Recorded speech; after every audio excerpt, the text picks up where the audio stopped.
കേരള കോൺഗ്രസ് എമ്മിലെ പ്രശ്നങ്ങൾ കൂടുതൽ സങ്കീർണമാകുന്നു. തെരഞ്ഞെടുപ്പിൽ കൂടുതൽ സീറ്റ് വേണമെന്ന മാണിയുടെ ആവശ്യം കെപിസിസി നേതൃത്വം തള്ളി. കോൺഗ്രസ് മത്സരിക്കുന്ന സീറ്റുകൾ വിട്ടു നൽകേണ്ട എന്നാണ് കെപിസിസിയുടെ നിലപാട്.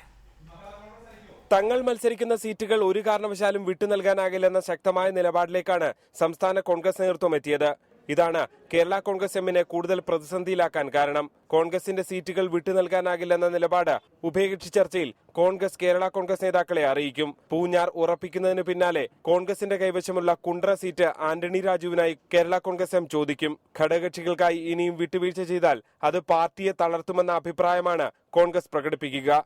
അതേസമയം മുന്നണി വിട്ട ഘടകകക്ഷികളിൽ നിന്നും ഒഴിവ് വരുന്ന ഏതെങ്കിലും ഒരു സീറ്റ് കേരള കോൺഗ്രസ് എമ്മിന് നൽകാമെന്ന അനുനയ ഫോർമുല കോൺഗ്രസ് മുന്നോട്ട് വെച്ചേക്കും. എന്നാൽ ഇത് കേരള കോൺഗ്രസ് എമ്മിലെ പ്രശ്നങ്ങൾ പരിഹരിക്കാൻ കാരണമായേക്കില്ല. ഇതോടെ അനിവാര്യമായ പിളർപ്പിലേക്ക് പാർട്ടി എത്തുമെന്ന സൂചനയാണ് പുറത്തുവരുന്നത്. മുഖ്യമന്ത്രി തന്നെ അനുനയ ശ്രമങ്ങൾക്ക് ചുക്കാൻ പിടിക്കുമെന്നാണ് അറിയുന്നത്. G Sreejith, reporter, Thiruvananthapuram.